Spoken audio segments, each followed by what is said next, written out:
You know those moments when you walk into a room and just know you're the outsider? That was me, Jenna, on New Year's Eve, standing in the entryway of a restaurant that looked like it belonged in a magazine, not in my real life. The air was thick with expensive perfume and the clink of champagne glasses, and for a second, I let myself believe maybe this year would be different. Maybe my family would see me, not just the version of me they'd built up in their heads. But if you've ever been the black sheep, you know hope is a dangerous thing. My mom was the first to spot me, her smile just a little too tight, her eyes scanning my outfit like she was searching for a flaw. "Jenna, you made it," she said, voice syrupy sweet, but her hug was all elbows and cold perfume. My brother Ryan was already at the table, laughing with a couple of our cousins, his suit perfectly pressed, his confidence radiating like a spotlight. I took my seat, trying to ignore the way everyone's eyes flicked over me, sizing me up, waiting for me to say something awkward or embarrassing. I'd been here before, always the one who didn't quite fit, the one who never measured up. Dinner started out civil enough. Small talk about work, travel, the latest family gossip. But underneath it all, there was this current, this sense that I was the entertainment for the night. My mom leaned in close, her voice low and almost gentle. "We only invited you out of pity. Don't stay too long, okay?" For a heartbeat, I thought I'd misheard her. But then I saw the little smirk on her lips, the way Ryan's laughter exploded across the table, and I knew I hadn't. I was the punchline, the family joke, the one they could all feel better about by comparison. If you've ever been in that position, you know how it feels. Every word lands like a punch, every laugh is a reminder that you're not really part of the group. I just sat there, holding my glass, feeling the humiliation burn through me. But something in me shifted that night. I didn't argue. I didn't cry. I didn't ask why they kept using me as a prop for their own egos. I just smiled, took a slow sip of my drink, and told them I had an early morning. No drama, no scene. I walked out of that restaurant alone, the cold air biting at my cheeks, their laughter echoing behind me. They thought I was leaving because I was weak. They had no idea that night was the last time I'd let them use me. They had no idea that 1 week later, everything they depended on, every account, every asset, every safety net, would be gone. If you're still with me, keep watching, because I'm about to show you exactly how one New Year's dinner turned into the week their money disappeared. The first sign that something was wrong came a week later, when my phone started blowing up. At first, it was just one call from my mom. Then another. Then 3, back to back. I let them all go to voicemail. 30 seconds later, Ryan's name flashed on the screen. Then again. Then again. While my phone buzzed in my hand, my email notifications exploded with messages from the bank. Subject lines like urgent notice, account changes, statement available lit up my laptop. I finally answered one of my mom's calls, and all I heard was panicked breathing and her voice, high and frantic. "Jenna, what did you do? Do you have any idea what is happening? The cabin is gone.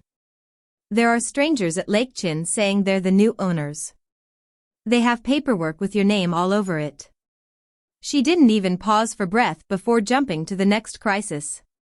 "The bank says some of our accounts are closed. The joint ones. The ones you were on. The auto payments bounced. There are fees. Your father is furious. What have you done to us?" In the background, I could hear my dad barking something I couldn't quite make out, my mom yelling back that she was trying to fix it. I didn't answer right away. I let her words hang there while I stared out at the gray Seattle sky, the rain sliding down the window. Another call started buzzing in, this time, Ryan. I hung up on my mom and watched his name pulse on the screen. When I didn't pick up, he switched to text. Long, angry paragraphs popped up one after another. "You tanked my credit score.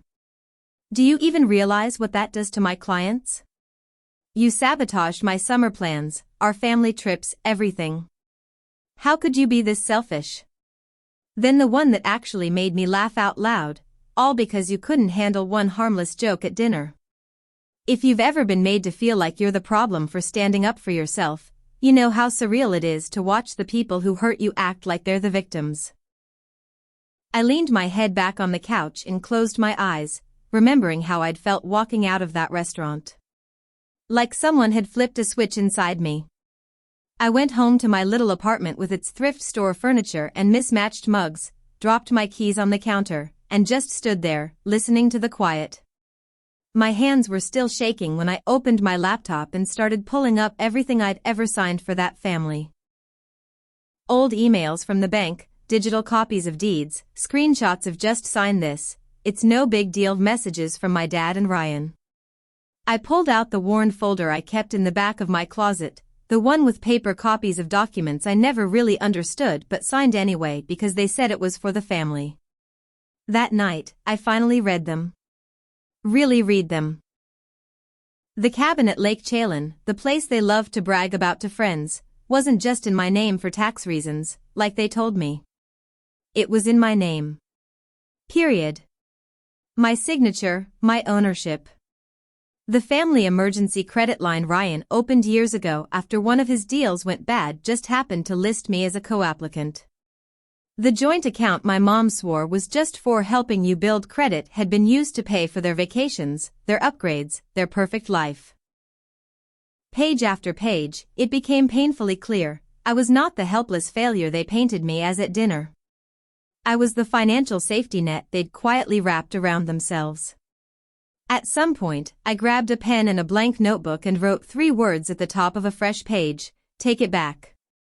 If you've ever felt like the family scapegoat, hit the like button, let's show how many of us are out here. Underneath take it back, I started a list.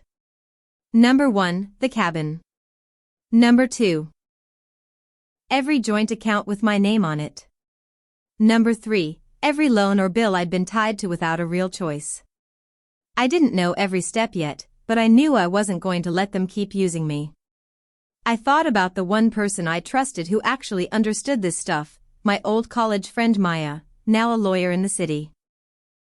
As my phone buzzed angrily in the present, with my mom wailing about strangers in her cabin and my brother blaming me for his falling credit score, I looked down at that same notebook on my coffee table.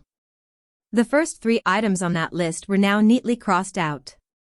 They had invited me to dinner just to humiliate me.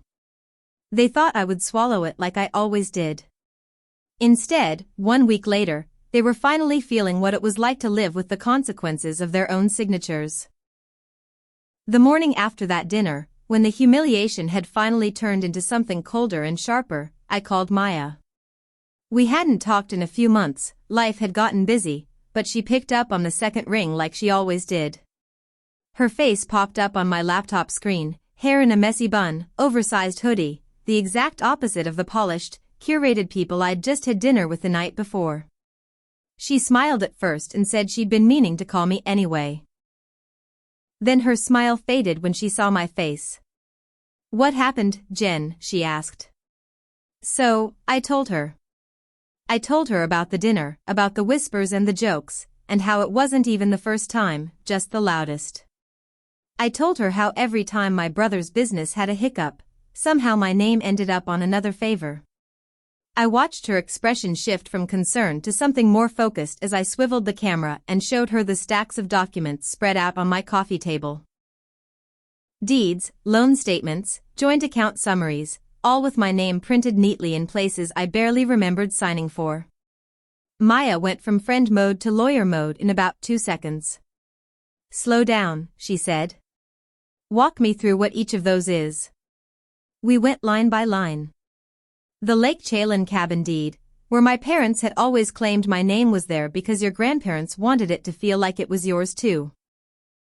But when Maya zoomed in on the scanned copy I'd emailed her, she actually cursed under her breath. "Jenna," she said, "this isn't for tax reasons. This deed says you're the owner, not co-owner." Owner. Owner. She asked about the joint credit line with Ryan, the one that had been opened just for emergencies. I told her how I never saw a single statement unless something went wrong, how my parents would just wave me off if I asked too many questions. She had me pull up the online banking dashboard and screen share. She had me scroll through transactions that read like a highlight reel of their life, flights, hotel stays, upgrades, holiday shopping, all under an account that tied back to my social security number. The more we clicked, the tighter my chest felt. Finally, Maya leaned back in her chair and rubbed her forehead. "Okay," she said. "Here's what we're not going to do. We're not going to blow up your life just to get even. We're going to follow the paper. We're going to do this clean." She made me slow down long enough to take notes as if this was a client meeting, not just two old friends talking. The cabin, she explained, was legally mine. If I chose to keep it, fix it up, rent it out, or sell it, that was my call. The joint accounts, she said, were trickier, but still clear enough. If my name was on them, I had the right to close them or remove myself, especially if I could show they had been opened under pressure or without full consent. I asked very quietly if that meant I could pull the plug on the financial safety net they'd built around me without telling me. Maya nodded. "You don't owe anyone access to your credit or your name, not even family," she said. "If they wanted to play big finance games, they should have used their own signatures, not yours." Then she hesitated, biting her lip for a second before adding, "There is one thing you could do that would hit them where it hurts. But you need to be sure you want to go that far." She told me about a cash buyer she knew, a couple from the tech world who had been looking forever for a second home in that exact area. Someone who could move fast and pay cleanly if the right place came along. The kind of offer people like my parents would brag about for years if they were the ones making it. "If you really want out," Maya said, "I can call them. We can list the cabin quietly, have the paperwork ready, and close fast. Legally, there's not much they can do if the deed says what I think it does." I sat there chewing the inside of my cheek, thinking about summers at that cabin with my grandparents, the only people who ever made me feel like I wasn't the family disappointment. I thought about my parents using that place as the backdrop for perfect family photos, posting them online like I was just too busy to join their wonderful life. Selling it felt like slicing away the only soft memory I had with them, but leaving it in their hands felt worse. I asked Maya what would happen to the other stuff if we did it her way. She laid it out like a simple recipe. First, we prep the sale of the cabin and lock in a closing date. Then, we contact the banks to close every joint account and remove you from anything you never should have been tied to. Then we document everything. Every call, every email. If they try to come after you, we show exactly how they've been using your name and credit for years. By the time she was done, my notebook was full of lines and arrows and bullet points. The word mine circled around the cabin 3 times. I looked at that messy page and then back at the screen. "I don't want to destroy them," I said quietly. "I just want them to stop." Maya held my gaze and replied, "Sometimes the only way people like that stop is when the consequences finally land on their own doorstep. You're not stealing from them, Jenna. You're taking your own name back." I sat with that for a long minute, the silence stretching between us. Finally, I nodded. "Call your buyers," I said. "Let's see how fast they can move." If you've ever had to make a hard choice for your own peace, subscribe for more stories that put self-respect first. Maya didn't waste a second. The next morning, she texted me a short message that made my stomach flip. "They're interested. Can you meet this afternoon?" 2 hours later, I was sitting in a quiet corner of her office, a folder in my lap while she walked a couple in their mid-30s through photos of the Lake Chelan cabin on her laptop. They were exactly the type of people my parents would have adored selling to themselves, polished, excited, talking about summers on the lake and maybe renting it out as a creative retreat for tech workers. There was a part of me that wanted to slam the laptop shut and tell them no, that this place was too tangled up in my life to hand over that easily.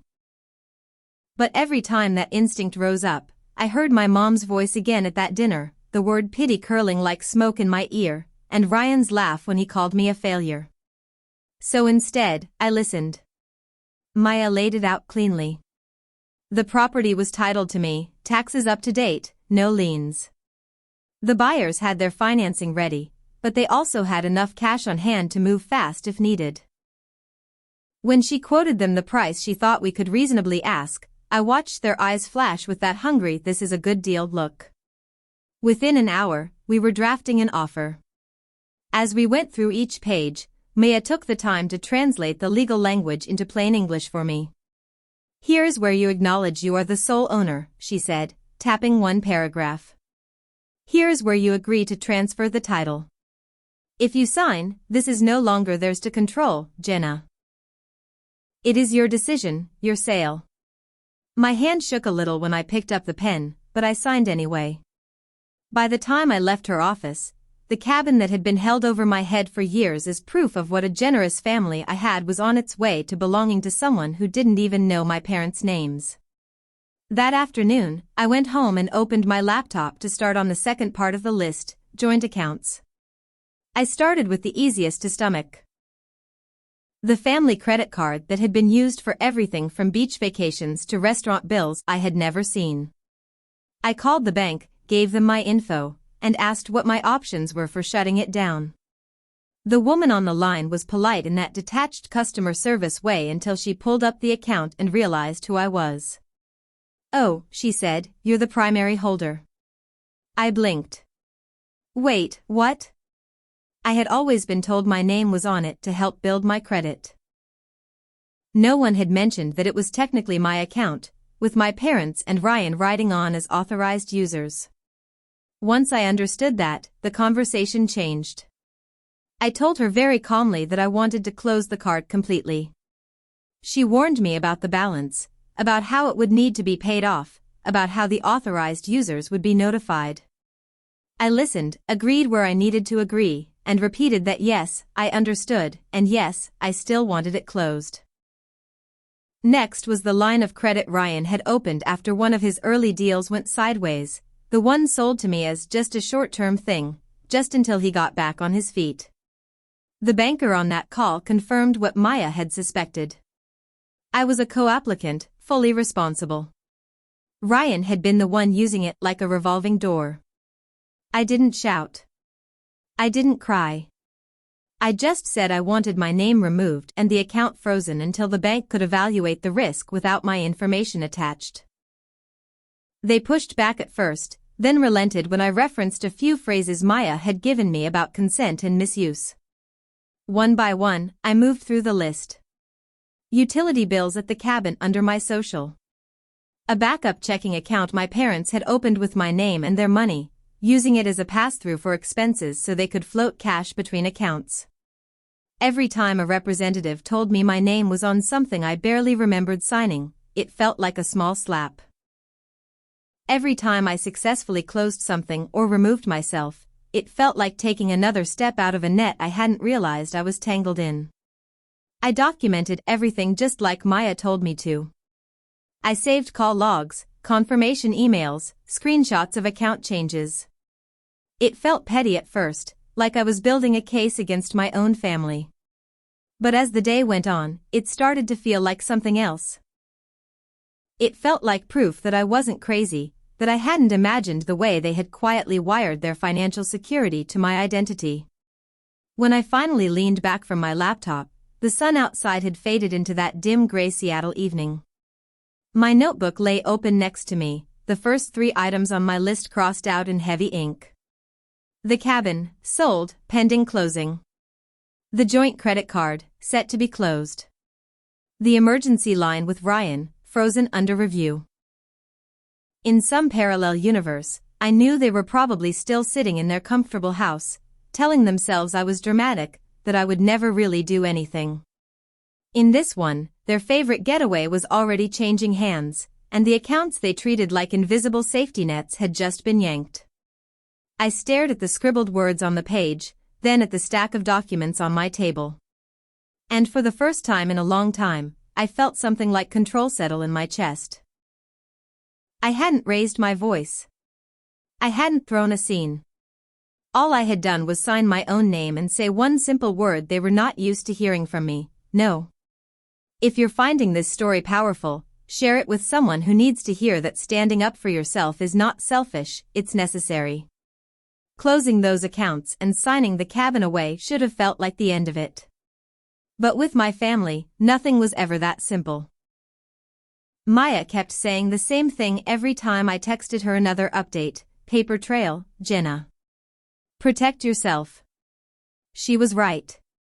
My parents were the kind of people who hid behind phrases like family loyalty until it suited them to pretend we were just business. If I wanted this to stick, I needed something more official than phone calls and screenshots. I needed to walk into the world they trusted most: lawyers and paperwork.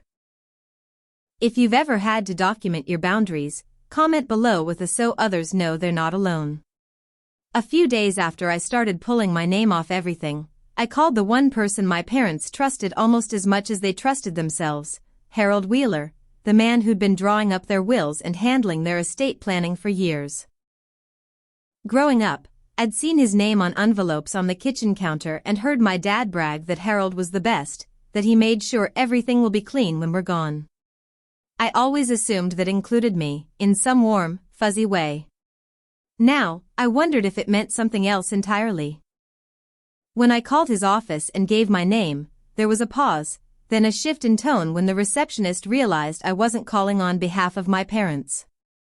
She put me on hold, then came back saying Mr. Wheeler had a gap later that week if I could come in. I could.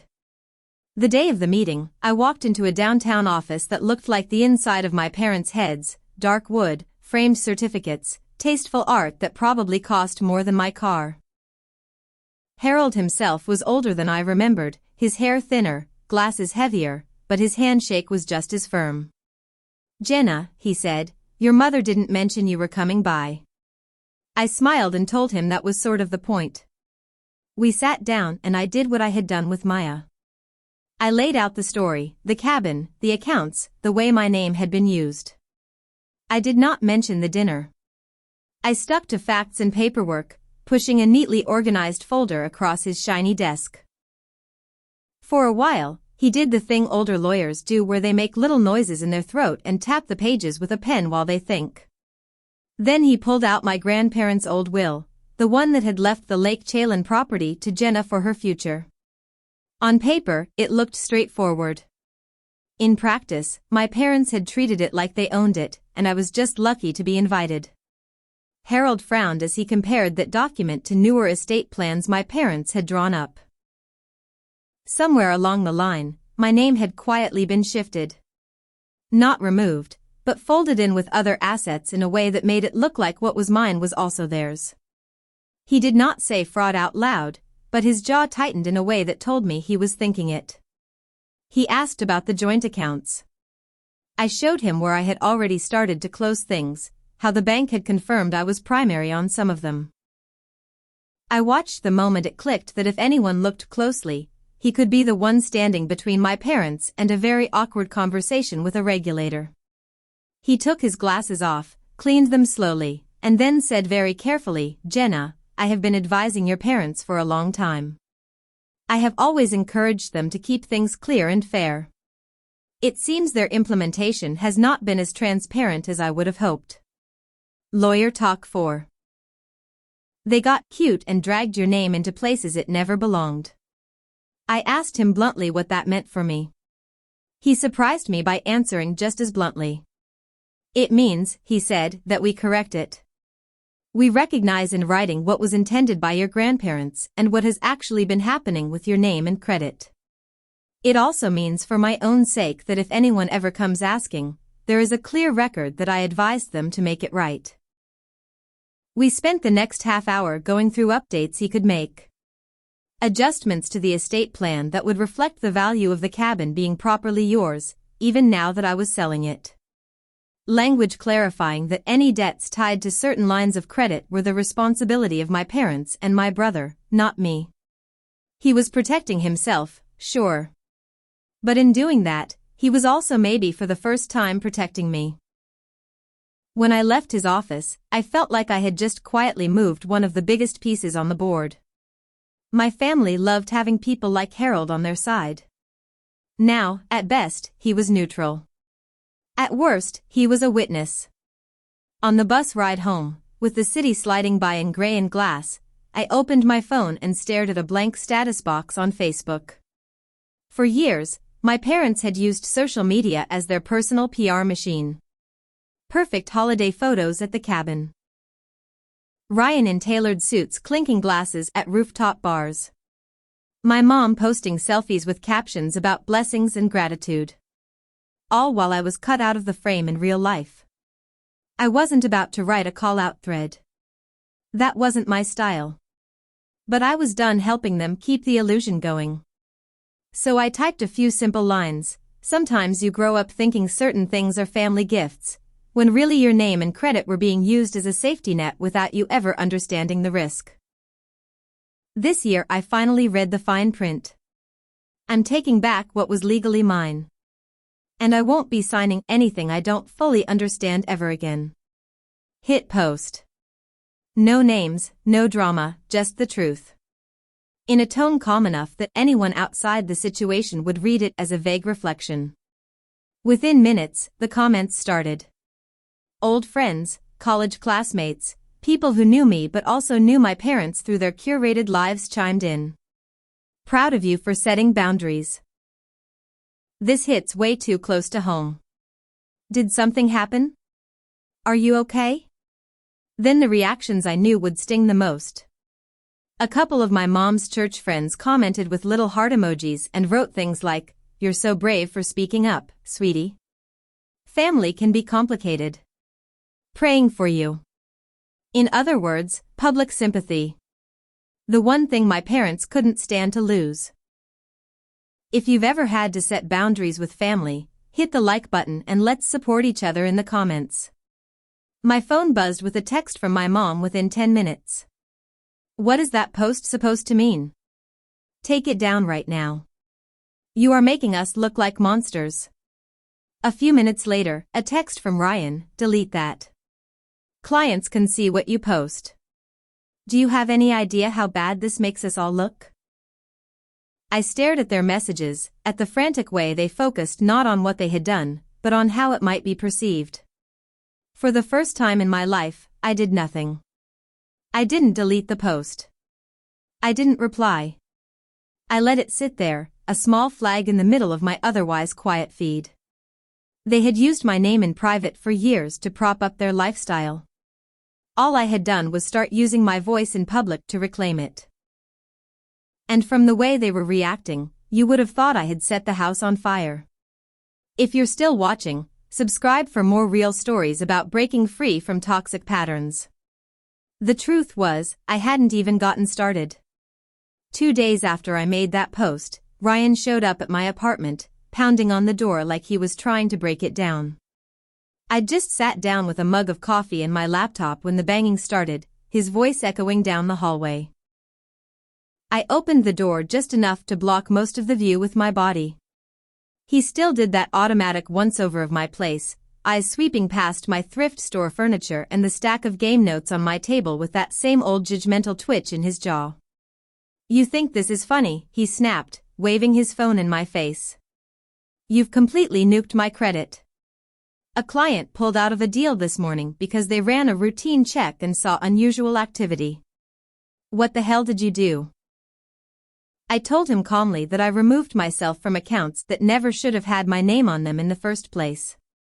That I froze a line of credit I had been tricked into co-signing, that I closed a card I was the primary on without my consent. He scoffed, like I'd said something ridiculous. You're overreacting, Jenna. That stuff was under control. Dad had it managed. We were using it strategically. That's what families do. I reminded him of the time he'd called me crying at 2:00 in the morning because a deal had gone bad and he needed me to sign just this one thing so he didn't lose everything. I reminded him of the vacations and dinners and upgrades that had gone on accounts tied to my social while I was eating ramen in this apartment. He didn't deny it.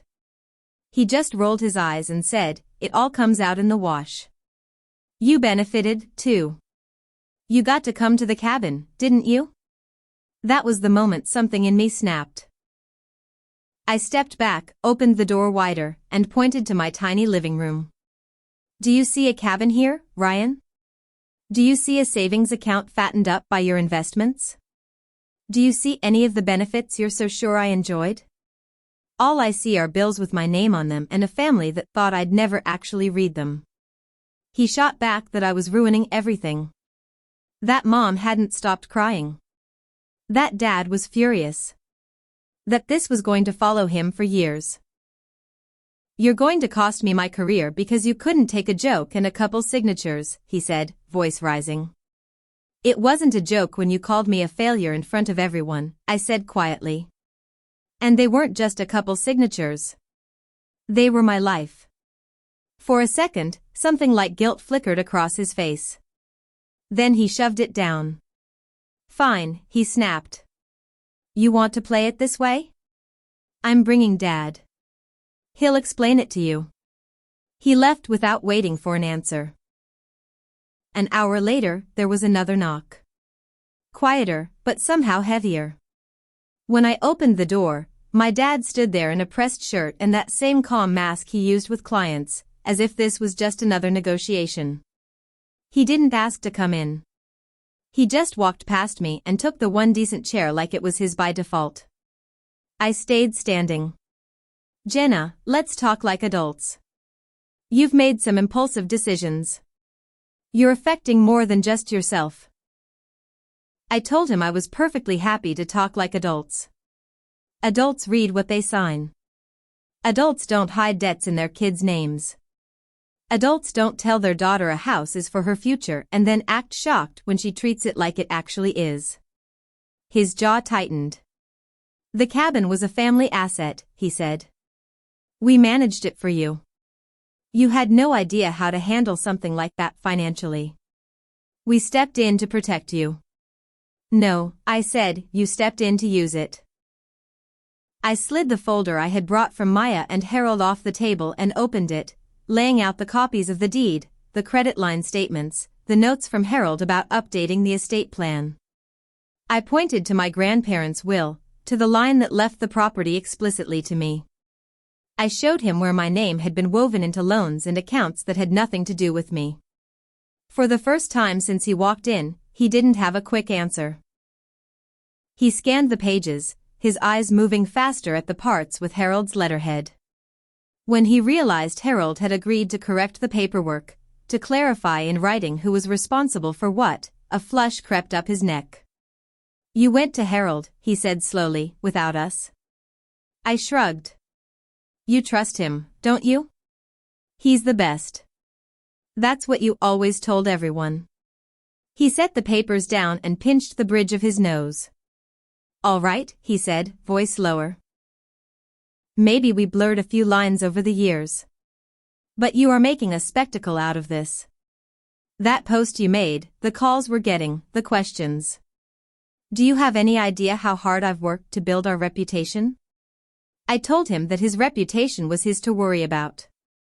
My only concern was my name, my credit, my future. He tried a different angle then, the softer one. We're your parents, Jenna. Families share risk. We helped you when you needed it. We covered things. We loaned you money. I asked him if he had any documentation of loans to me that looked anything like the meticulous paperwork attached to every favor I had ever done for them. He didn't answer. Instead, he sighed and leaned back, switching to what he probably thought was his trump card. What do you want? He asked. Money, an apology. You want us to sign something? Just tell me what makes this go away and we can talk. I took a breath and realized that was the difference between us. He thought everything had a price tag. I told him I didn't want hush money. I didn't want a secret settlement or some back-channel promise. I wanted the accounts fixed, which was already happening. I wanted the estate plan to reflect reality, which Harold was working on. And I wanted them to stop talking about me like I was both a burden and a backup plan. I wanted out of the financial part of our family. He stared at me like I was speaking another language. You can't just opt out of family, Jenna, he said. You already did, I replied. You opted me out when you invited me to dinner just so you could laugh at me. This is me catching up. For a long moment, the apartment was quiet except for the hum of my fridge. Then his phone buzzed. He glanced down and I saw my mom's name light up his screen along with a preview of her text. The buyers are already moving into our cabin. People are asking questions. Please fix this. He stood up suddenly, looking older than I was used to seeing. You've made a serious mistake, he said. We will see what our options are. I told him that was fine and that I had kept every email, every document, every screenshot, that Harold and Maya both had copies. For the first time, I watched my father register that the power balance had shifted. He left without slamming the door, which somehow felt worse. That night, my mom called me 3 times and left 3 different voicemails. In the first, she was furious, accusing me of betrayal. In the second, she was sobbing about how their summer traditions were ruined, how the cabin had been the heart of the family. In the third, her voice was small and raw in a way I had never heard before, as she whispered that people from church were sending her my post, that she didn't know what to say, that maybe they had gone too far. I played them once, then set the phone face down on the table. For years, their feelings had been the weather in our house, controlling what everyone else was allowed to feel. For once, the storm was theirs to sit in, not mine. And beneath all their anger and panic, beneath the threats and the guilt trips, there was one simple truth they were finally being forced to look at. Without my name quietly propping up their perfect life, they were going to have to stand on their own. If you've ever had to weather a family storm to protect your peace, share this video or leave a comment below. The funny thing about consequences is they don't arrive all at once like some big cinematic explosion. They creep in through emails and revised paperwork and awkward conversations in offices your parents used to own. A week after my dad walked out of my apartment, Harold called me himself. His voice was measured, but there was a hint of something almost like approval in it. He told me he'd met with my parents, that he had walked them through the changes he was making.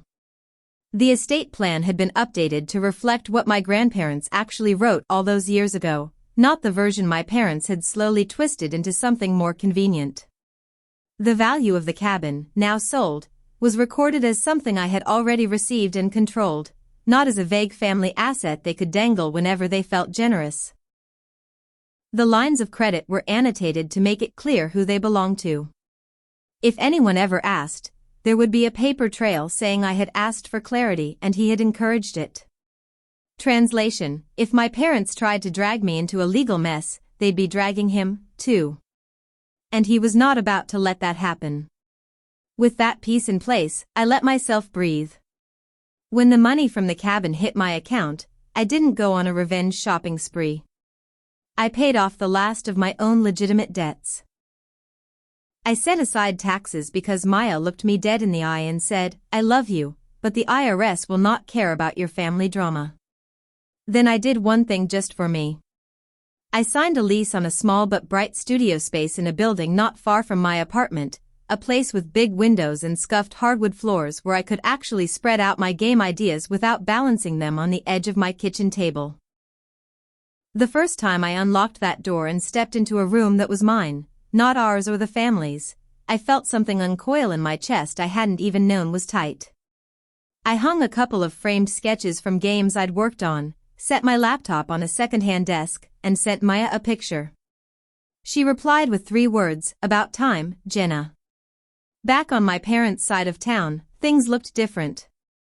Ryan had to let go of the sleek condo he'd been so proud of and move into a smaller townhouse.